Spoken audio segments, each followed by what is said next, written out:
A whole new world. The final wish. This is a trick, Jafar declared. He stepped forward to look at her with his neck crooked, like a lizard examining possible prey. This is a ruse. Oh, sure, Jasmine said. Search me if you want, Jafar. I have no magical staffs, genies, rings. I don't even have a dagger or a teeny tiny crossbow. Or poison dart. She opened up her robes in a way that would have been suggestive, but was entirely not. She started to unhook her pants. No, no, that won't be necessary, Jafar said quickly, holding up his hand and looking around to see if anyone else was watching. No one was, or at least they had looked their way quickly. But I don't believe you had a sudden change of heart, Princess. I haven't, Jasmine snapped. I don't want to marry you, but this is tearing the city apart. You are tearing the city apart, Jafar snarled, leaning over her. Everything was fine until your street rats began to get uppity. Everyone was safe. No one was starving. There were peace. My Agrabah was a far happier Agrabah than under anyone in your family. With people terrified in their homes or wearing your brands like goats, no one allowed to go outside at night or speak out against you, and your bands of flying undead patrolling everywhere? That's not happy. That's enslaved and imprisoned. I don't know if anyone would agree with you, Princess, but in any event, consider Agrabah as a test case for the rest of the world. I'm just working out some of the finer points of my governess. We could talk about the rest of the world later. Half the reason you're doing this to Agrabah is to get me back. Well, here I am. Please call off your armies. Jafar said. He paced around her, examining her from all angles, like a cat with a mouse trapped on a chair. Aladdin had told Jasmine what he had witnessed in the square of the sailor. She tried not to tense up, tried not to imagine the horrible things that could be done to her. Jafar said again. The room was silent. Even the scribbles of the secretaries had stopped. But I want you to love me, Jafar finally said with a terrifying mildness. So what are we going to do about that, Jasmine? We can make everyone else think I love you. Jafar said a third time. Your honest discourse is refreshing, even if its content is not appealing. I shall consider your offer. In the meantime, I would like to give you a little demonstration of what happens to those who lie to me, or otherwise try to plot against me. He threw his arms open dramatically and used his staff to pull himself forward into the throne room. Jasmine gasped at the different scenes playing out in the space. In one corner was the hourglass. It was the opposite of one of her father's models. Instead of a large thing made tiny for play, it was a tiny thing made huge. In the bottom half were Maruf and the two children. He was tiredly, constantly moving, putting his terrified children on his shoulders, lifting them up every few minutes so that they could sit on the top of the rapidly growing pile of sand, shifting to make sure everyone was more comfortable.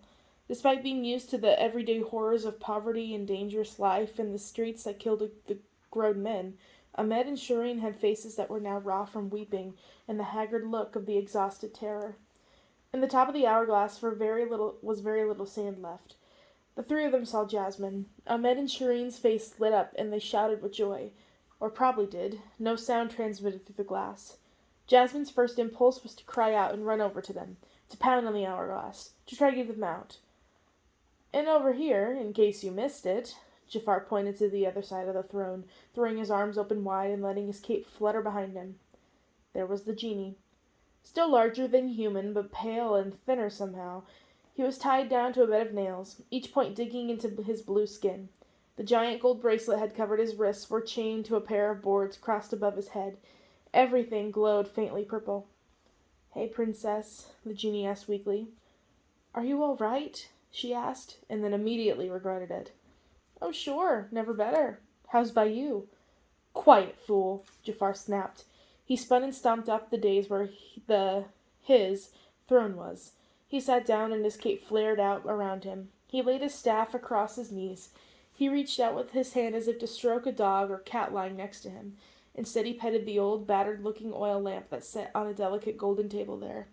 The lamp. And next to it was a book with a blackened cover and what looked like a living human eye set in the leather. Al-Azif. I don't take too kindly to those who act against me, Jafar growled. as you can plainly see. So let me ask you one last time, Princess. Do you swear you are here simply to declare your everlasting love and betrothal to me? I cannot promise love, she said as bravely as she could, but I give you my word about the betrothal.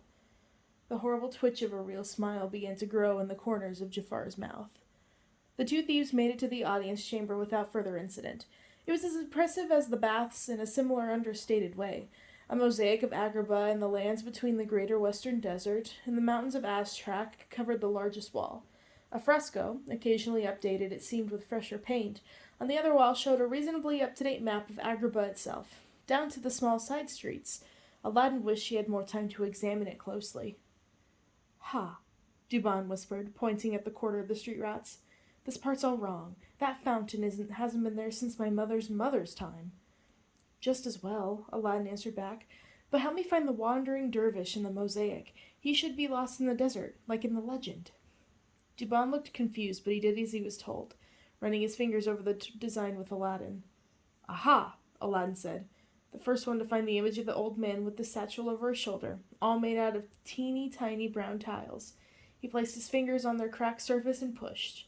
There was a click, and a panel on one of the shorter walls slipped away to reveal a dark passage. Aladdin grinned. Jasmine told me her father was often late to meetings, so he had this installed to get to the banquet hall to hear directly. Dubon gave a low whistle. They stepped through, carefully shutting the panel behind them. Tiny oil lamps flickered in the distance, just barely lighting a path. "From here it's... Who goes there?" Dubon and Aladdin stared at each other, agape. Jasmine had said this was a secret passage. He had assumed that meant it was only known to the Sultan and his closest advisors. Coming forward out of the darkness was a pair of particularly burly guards, scimitars drawn. "No one is authorized to patrol the secret passage except for me and Ali and our men," the man said, and the right growled. "We just came back from Ali," Aladdin said quickly. "He had to bring a prisoner down to the dungeons and... Liar! Jafar will hear of this. Imposters!" Not burly and dumb guards, obviously. The passage was too close for swordplay. As thieves, Dubon and Aladdin weren't particularly good with scimitars anyway. They dropped the ones that were part of their stolen uniforms and drew their trusty daggers. The guards on the left didn't hesitate. He immediately lunged with the scimitar, hoping to skewer Aladdin like a kebab. Aladdin bent over backwards, watching its deadly point slice right above his face, where his stomach had been a moment ago. He snapped back upright before the guard could react and whirled his dagger so it danced over his thumb, then swept his arm over at the last second. Besides being smarter, this guard was also quicker than the usual ones. His scimitar flicked down sideways and neatly turned aside Aladdin's blade. It wasn't a strong enough blow to knock the dagger out of his hand. Aladdin recovered and jumped up, wedging his feet against the passageway walls to hoist himself up and over the land 5 feet back. At least now he had a little breathing room. He saw Dubon and his own opponent sparring. His friend had 2 daggers, one in each hand. He used them like a skilled butcher to trap and grab the blade of the other man's scimitar whenever it came close to him. Seeing that Dubon was doing all right, Aladdin focused on his own battle and let his dagger fly with a neat flick of his wrist. The guard saw this and tried to deflect the missile, but moved just a second too slowly. The handle of his blade only caught the edge of the flying dagger, causing it to spin off target. It still got him on the side of his neck, though. It drew a ragged, bloody gash. The guard briefly reacted, flinching with more embarrassment than pain. He spun his scimitar around and suddenly dove, lunging at Aladdin's legs. Not expecting such a fast recovery and immediate offense, Aladdin leapt straight into the air, and then flipped, putting his hands on the guard's shoulders to vault over him. The guard immediately spun around to try to face his opponent in his new direction, blade flashing like the deadly fang of a cobra. But Aladdin was faster and kicked him squarely in the back of his knees. The guard went down, hard. Aladdin made it harder by delivering a roundhouse kick to the guard's side. As he fell, Aladdin put his hands together and delivered a final chop on the guard's neck. By the time he hit the floor, the guard had stopped moving, his unconscious head lolled to the side. Aladdin spun to help Dubon. The other guard was also down, but so was Dubon. He was lying on top of his opponent and clutching his side. "Dubon?" Aladdin carefully rolled his friend over to his back. I'm all right. Wincing with pain, but not letting himself groan, Dubon pushed himself up. He hobbled forward, holding his side with one arm. Let's go. Aladdin wanted to argue with him, but couldn't. They all needed to work together if the plan was to succeed. Besides, it didn't look like anything would stop Dubon from freeing his family. They hobbled together to the end of the dark passageway. There they slid a panel aside and stepped out into a giant banquet room. A ridiculously long wooden table that took up most of it was devoid of food or place settings. Chairs were askew, no lamps were lit. Jafar was obviously not as intrigued by dinners as the previous sultan. The only light in the abandoned room came from an eerie red glow at the top end, where the entrance to the throne room was. After Aladdin's eyes adjusted for a moment, he realized the light was coming from the dead face of a man blocking the way. It was Razul. We don't have much time, Jasmine urged Jafar. In just a few minutes, the street rats' army is going to launch an attack on your front door and take the palace down. Call off your assault on the city. Let's not lose any more lives over this. Jafar started to laugh. Then he walked over to one of the guards waiting for orders, a captain. The guard didn't look so amused. There's hundreds of them, Your Highness, and the living members of our army don't want to kill women and children. There's a lot of chaos in the city. Many of our legions are trying to put the fires caused by their and your explosions. Let the city burn, Jafar growled, clenching his hands into fists. Who will be left to love you? Jasmine asked, unable to keep the irony out of her voice. Jafar narrowed his eyes. He turned to the guard. Get as many men as you can muster to the front of the palace. Blockade it while I figure out what to do. He drummed his fingers on his knees and started to mutter something to himself. So close. I am so close. I've already mastered the rising of the dead. It's only a matter of time before I learn how to break the other laws of magic. I just need more time.